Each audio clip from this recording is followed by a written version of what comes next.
The abduction of 333 students, schoolboys in Government Science Secondary School in Kankara local government area of Katsina State on Friday night at 11 p.m. actually is a reaction that is really causing a ripple effect that we are having as crux of discussion today, looking at the state of the nation and the Katsina school attack. We've had too many issues about insecurity.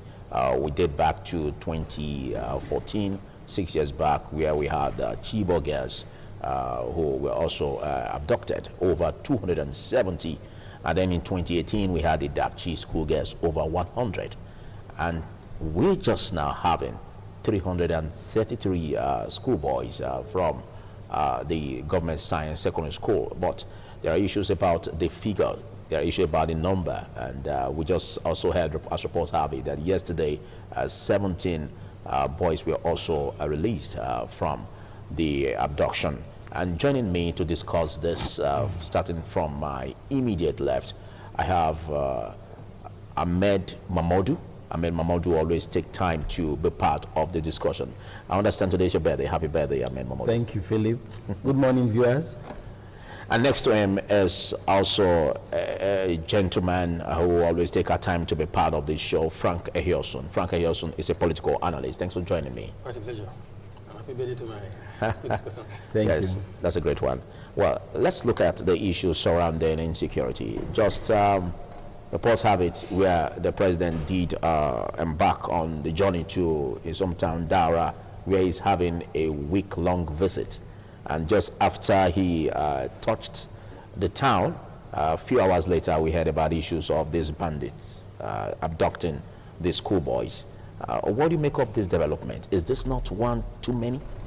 It is indeed one too many, because the state of insecurity is not just worrying, it's of grave concern to every right-thinking Nigerian, which I'm sure includes the president himself and all the members of the governing body.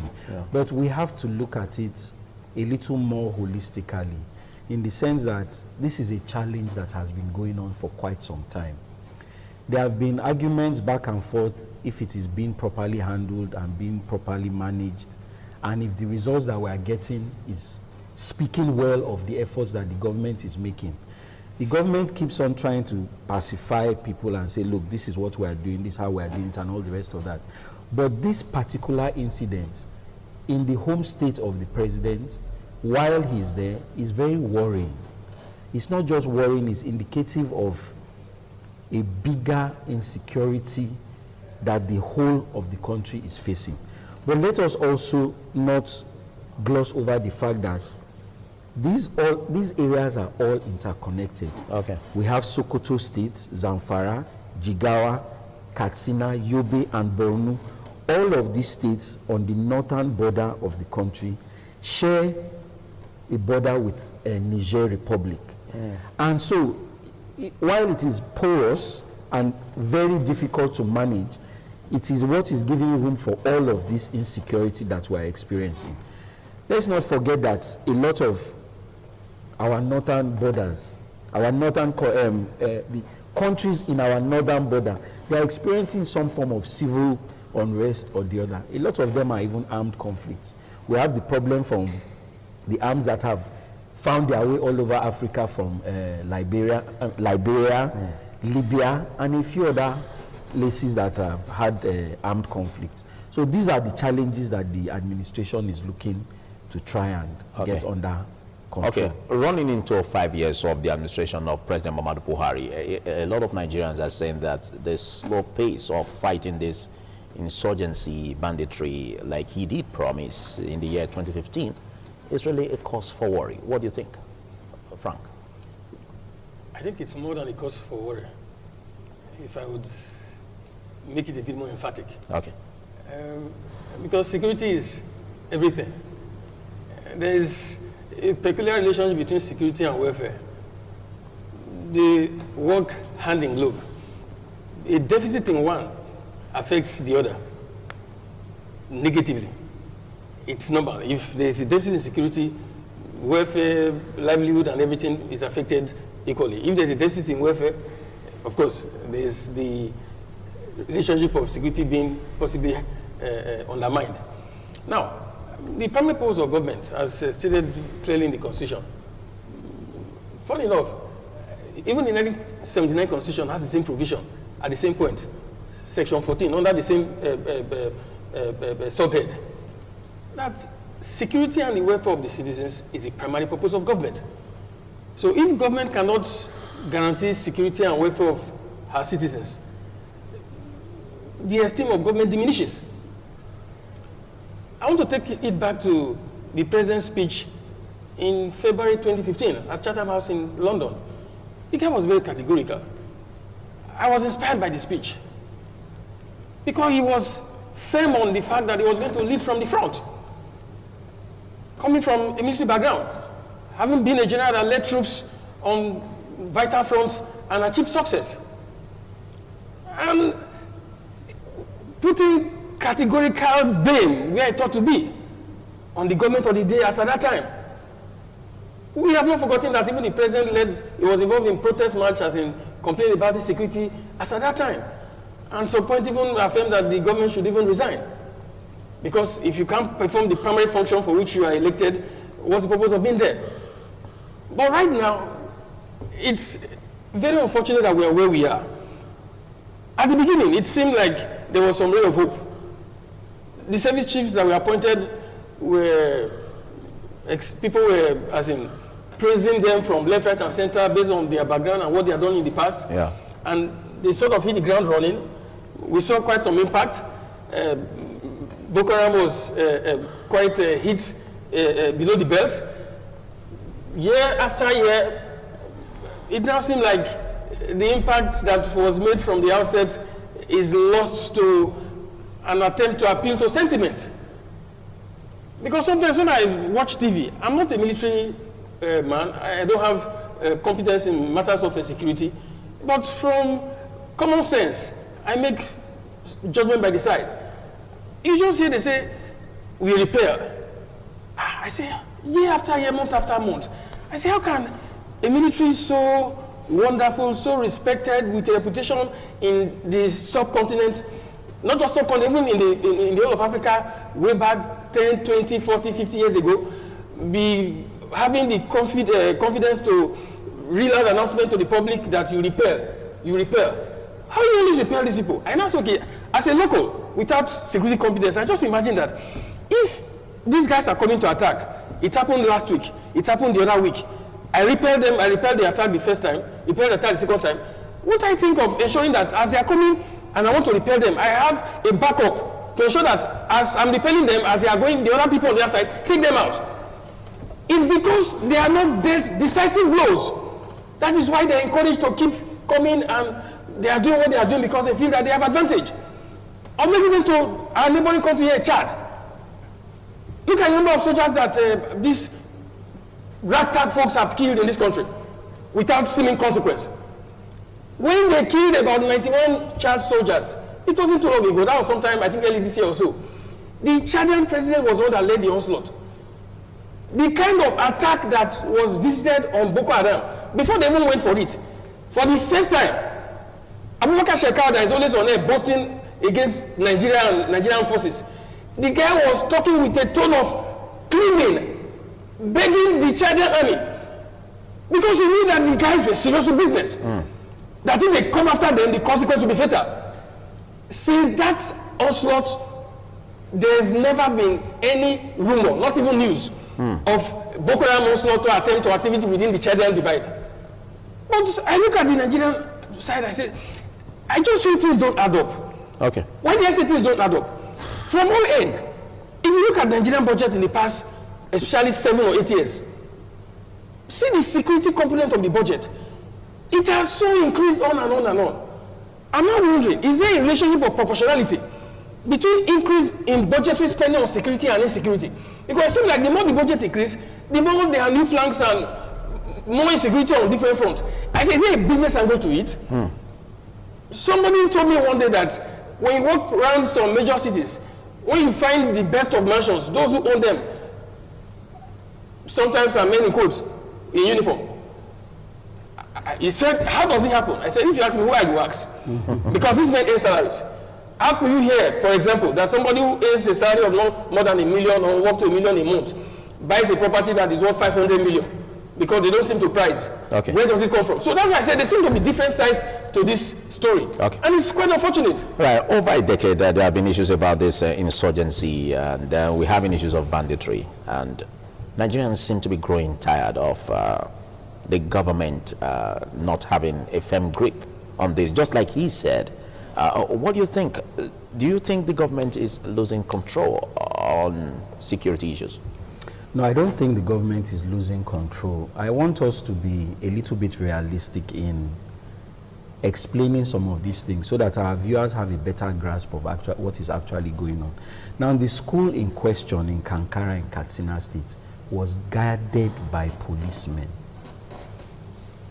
There were armed policemen that were killed before these bandits could access the school and kidnap the children. So it's not entirely, it's not as if nothing is being done. But the insurgency by nature targets what in this security forces is known as soft targets. That is how they inflict maximum damage, and that is where they get the tools with which they operate. They will not go and attack a military base, for example. Now, in doing that, you have to understand that an insurgency is not structured in your conventional military way, where you know who the commander is, who the recruits are, and so on and so forth.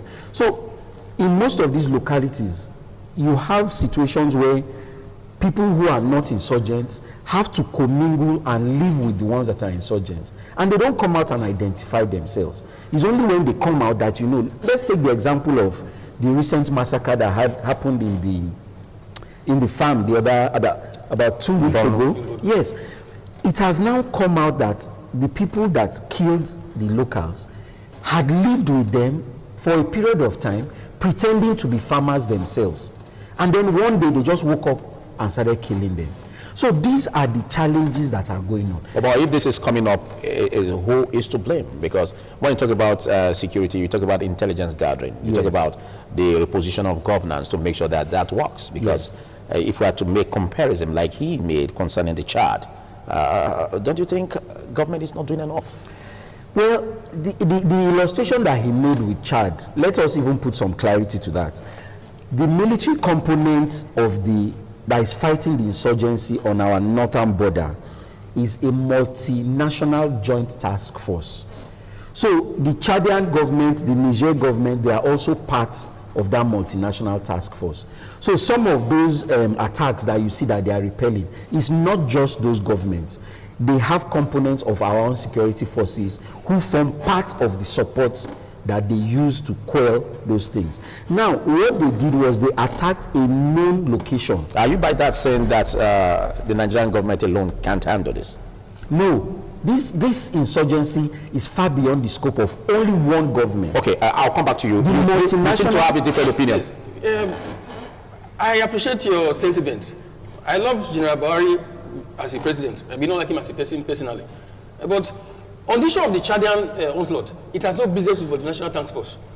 For quite some time, unfortunately, there has been zigzag as in approach or existing or non-existing of such force. Today, for quite some time, there's been nothing like that functional. We must tell the truth. As at the time the onslaught took place, it was the Chadian army that, it was in the news. Our TV stations, our discussants, even security experts, they use it for discussion for quite some time as a reference point.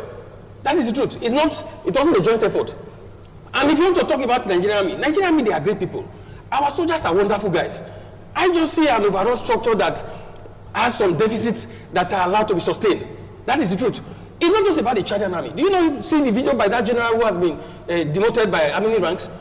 Watch the video that the guy posted that was supposed to be sent to the chief of army staff directly. Unfortunately, that went viral. That led to the guy being demoted. Okay. The guy was categorical. And he was saying that, look, the intelligence we got was not correct. That we are supposed to be going for an operation, but see the kind of people that we are encompassed on all sides. That was a major general talking, not a young one by the side. Okay, so I'm telling you that the issue of Nigerian army being involved in all those stuff, no, let's leave it out. One of the major times, we must put in the records, that we even had some good impact. The election was postponed in 2015, under Jonathan, President Jonathan, because some parts of Nigeria could not have the elections conducted because the insurgents had their flags and held sway. The postponement took place, and mercenaries were brought in from South Africa. This same child we are talking about, they brought in mercenaries. Those mercenaries were the ones that led the onslaught that restored the geographical territories that were under the Boko Haram. Okay. Now, it's the reason for the governor of Borno State that has even been concurred to by other governors from the Northeast Divide especially, where it was saying that mercenaries should be brought in. For a governor of a state, a chief executive officer of the state, to be saying that mercenaries, vagabonds that just go to fight for the sake of getting money, to be brought in to help fight to bring back sanity in the state. He said that because he knew that was the same thing that happened in 2015, that territories were restored. So we must put facts into perspective. That is not to undermine the vitality and capacity of the Nigerian army ordinarily. Okay, some have argued that the government in this conflict, there is deficit. He talked about the borders we share with the Niger Republic. The borders have been there from the outset. They were there before independence and afterwards. The borders have always been there. The issue is not about the borders. The issue is about how Nigerian space has been governed. Okay. I must emphasize one point. The first trace of terrorism or such radicalism in fundamentalism or stuff in Nigeria, this back to before independence. The man named Mr. Mohammed Mawa, the popularly called Metesin. Metesin meaning the one who dance. Then those who follow him were called Yentesin. Now, that guy was born in Cameroon. His village where he was given birth to is called Mawa. Even though his surname is Mawa, that's where he's from, ordinarily. Okay. But we've always had that common divide. I grew up in the north. On some of those flanks, my brother, the communities on both ends, some of them don't recognize their countries. They recognize themselves as brothers. So they crisscross at their convenience. So it's not today that it started. If you go to some parts of Sokoto, some parts of Kaduna, some parts of Katsina, they have communities where they share the same ideas, the same culture with some people on the other side. Okay. They've been like that for so long a time. Okay, I'll come back to you. Now, all of this seems to show that, like what happened again in Daura, where the president was cited, as reports have it, inspecting his cows. You know, some argue that at this point where, like what Frank said, where the president is supposed to be leading from the front, where in terms of emergencies and exigency, where he is supposed to even visit the place where the boys were abducted from. You know, he is busy, you know, inspecting his cows. Is that not an indication that it seems not to be serious about it? Well, first of all, let me readdress some of the things that Frank mentioned. No territories were recovered in 2015 before the election.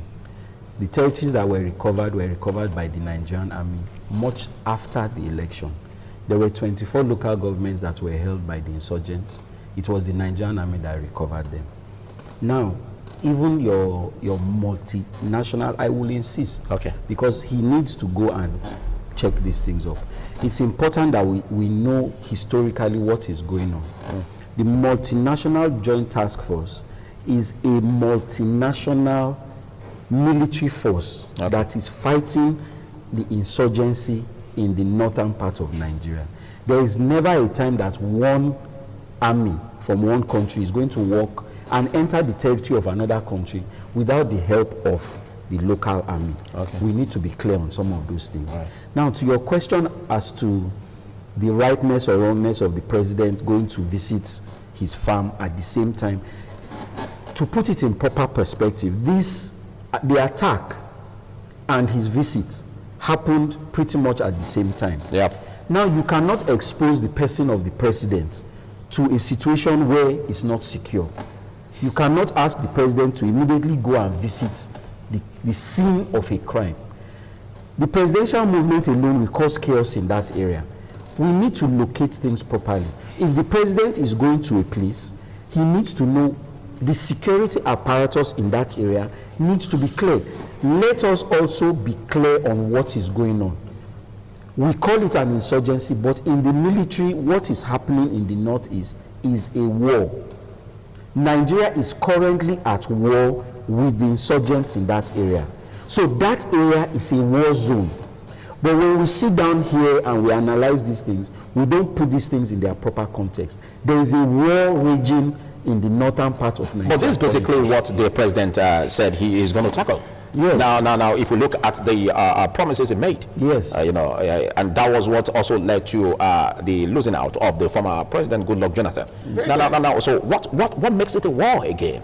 Why can't he crack it? Or he has a military background. What makes you think? What do you think is an issue? The military has declared it as a war. It is a war that is being staged. Whether you call it a war, you call it an insurgency, that's just nomenclature. But there is currently a war that is being waged in the northeastern part of the country. Okay. And the circumstances under which that is being waged is what is being managed. So if you go ahead and say it is not done properly, the president is not doing enough, that is also a matter of opinion. But the truth about it is that it is being handled. The insurgency itself has been degraded. The ability of those insurgents to take and hold physical territories has been totally degraded. So what you are finding now is them attacking soft targets. That is when they go and kidnap school children, and then they launch bomb attacks and so on and so forth. Okay. That is what you are seeing. What's your reaction over that? Before I react to it, I want to correct that impression about the multilateral joint forces. We are talking to the public. I ask Nigerians.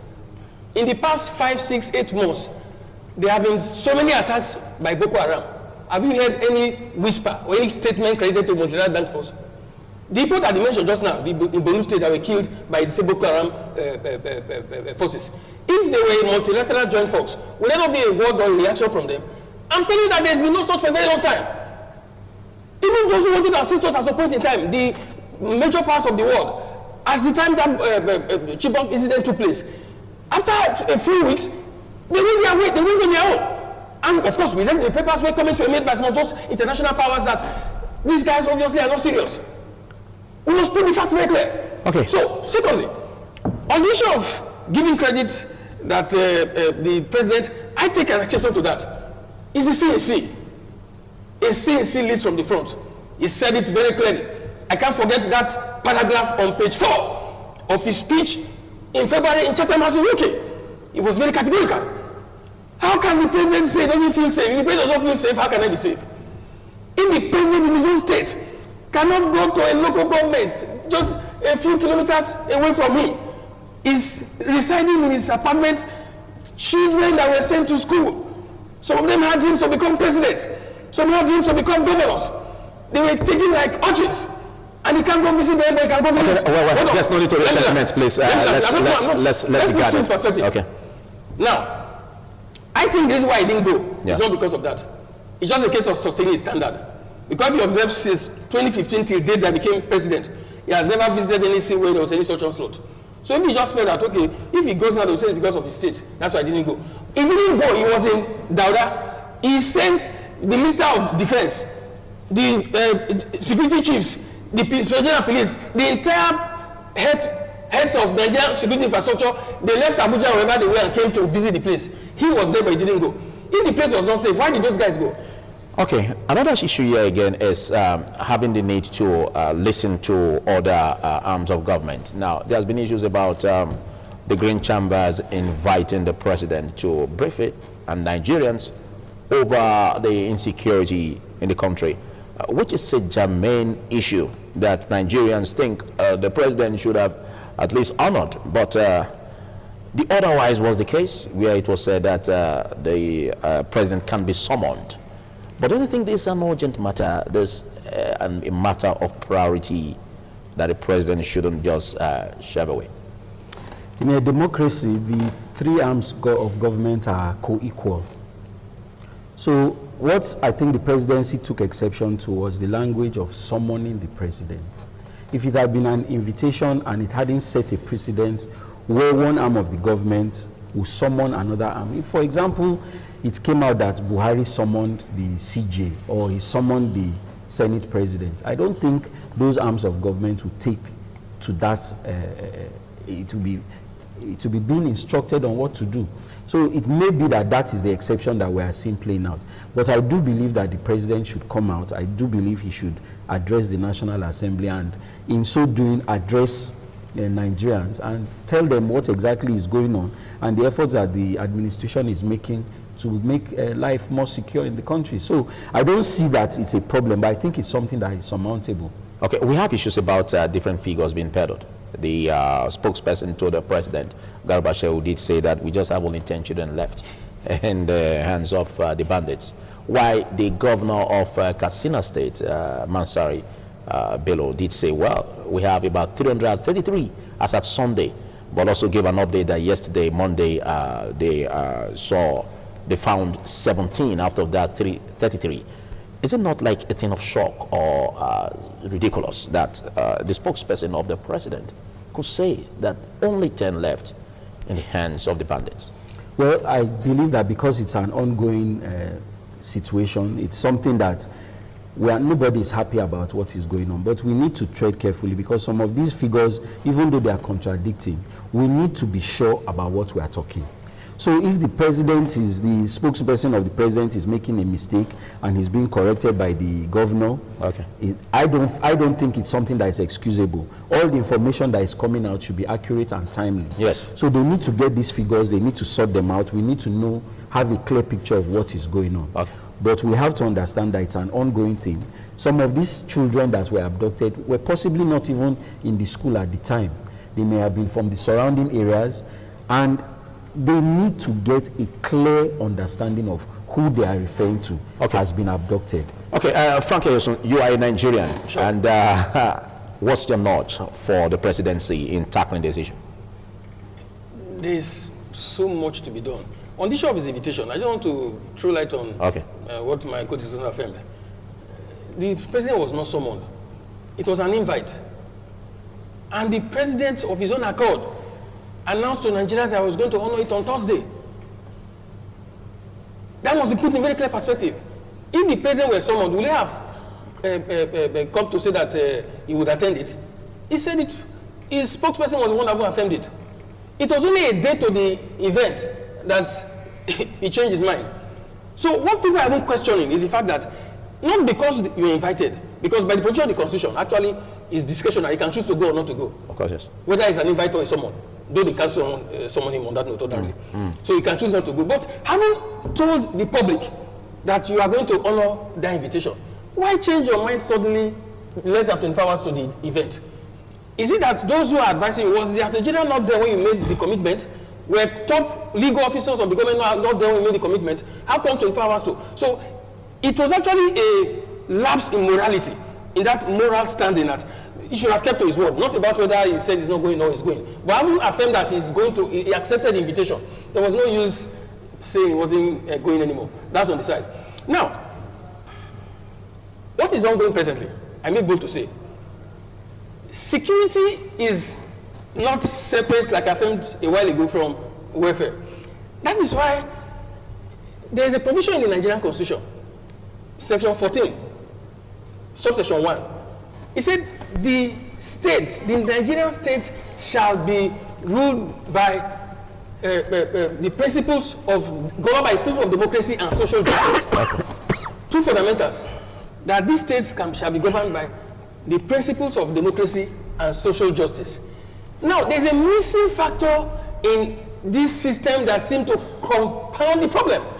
Social justice is very key. Even if you bring NASA or bring agents to come and enforce laws, if the people do not perceive justice in a sense, which makes social justice very important, you will not have a way because people will not believe in the system.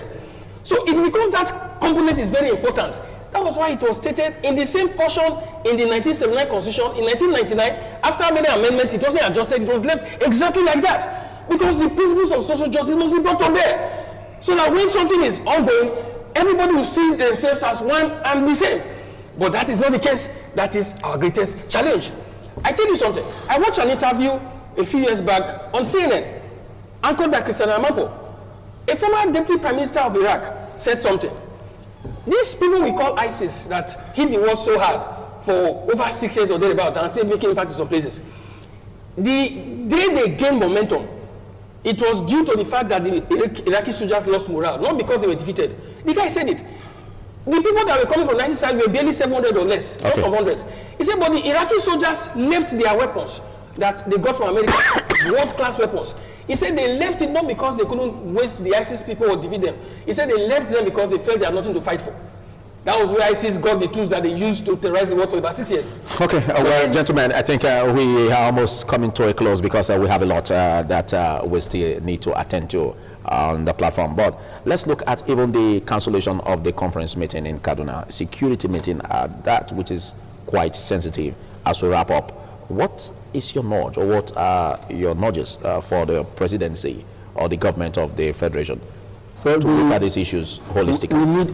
We need to understand that the challenges that we are facing are not just in the country. It's a global challenge. It's a West African challenge. But the government needs to come out clearly and definitely make statements on the direction that this fight is going and what we hope to achieve and when it needs to be achieved. Some of these challenges that we're having with the kidnappings and so on and so forth, I am aware that the government is doing as much as it can to secure those areas. But the problem is beyond the size of the land mass, is the size of our security services. We are understaffed with police. So that makes you suggest that, or you are implying that the security is being overwhelmed? Yes, that is what I'm saying. I'm saying that very clearly. The security agents. Because even we are talking about recruitment now. I know in the military they are talking about recruiting. The police is talking about recruiting, and so on and so forth. So all these are aimed at bolstering our security agency, increasing the number of people that we are able to deploy. So the government should look into that direction. Definitely, those are the things that need to be done. Weaponry, there has been so much politics over this. You know, we had you on this platform last week over purchase of weapons, and where the presidency did say that the global powers are really not making it easy for Nigerian government to access these weapons, which is also a setback. What is your nudge in that direction for the government to take? We have other options that even there's the Eastern Bloc that we can get weapons from and some other places. But what they are talking about is security sensitive and intelligence gathering weaponry. Those ones are specific that need to come from even the world powers that we are talking about that are the ones that are able to sell you this equipment. They are also the ones that encourage some of these conflicts. So there's a geopolitical angle to all of this warfare that we're talking about. But by and large, I believe the administration needs to sit up, needs to do more, needs to employ more hands, and they need to find a direction and communicate this to the Nigerian people. Okay, well, I think that's the much we can take. But your final words on this, Frank? I don't fancy the escapist views that provides soft landing for government in areas of shortcoming. Soldiers, you watch videos, we see complaints that they don't have enough bullets. Is it international markets that ensure that they don't have enough bullets to rival the onslaught of insurgents? See, this issue we are talking about, unfortunately, on this platform I made a prediction some years back that in no time, this federal government that is a behemoth, we beg states to resort to true federalism, to have state police. We are getting close to it already. Because we are going in the wrong direction. If you say we are undermanned, I make no to say, by our policing ratio, we fall within the UN recommendation. UN recommendation for policing presently is 1 to 450 on the average. Nigerian police by ratio to Nigerian population is within the ambit. So the problem is not about whether we are one policeman about 1 to 450, 450 citizens. I'm talking about the UN recommended ratio as it is. If you go to Europe, the average ratio is about 1 to 294. America is one of the most policed states. Theirs is a bit higher. Of course, you know their system. So people in Europe are not saying America is over-policed. That's it's discussed on another day. So I'm saying that it's not the issue of policing. But what's the strength of the police force? In Nigeria? Yes. The estimate is it's less than 400,000. That's the estimate that we have presently. And then what's the population of Nigerians? About 200 million. And that's 450 to 1? I said it's about, I've done my estimate by our calculation. In Nigeria, it's about 1 to about 470 something or so. That is the truth. So the issue is not even about the forces, it's about the use. All these things. Are you by that saying that there is a need for recruitment? That does not contest about the need for recruitment. The policing structure itself is defective. See, policing in Nigeria. You have 1 minute. You have 1 minute. How do we correct this? See, the best way to correct it. Yesterday in the papers, we stepped in the right direction. The 2014 cover report that has been left in the cabin to be covered with dust is being considered by the Senate. Okay. The El-Rufai committee report on restructuring is being considered. I just hope it's not a piecemeal approach to solving the problem. There has to be a sense of social justice. Okay. And policing should be reversed to communities. Thank you very much, Frank Ehelson. Thank you, Frank Ehelson, for that articulation. Big thanks, Ahmed Mamodu. Thank you. Once again, happy birthday. Thank you, I appreciate that. You'll be showing me a venue very soon. Yes, I will. All right. That's what you can take on this segment. Is to TMI. Don't you go away.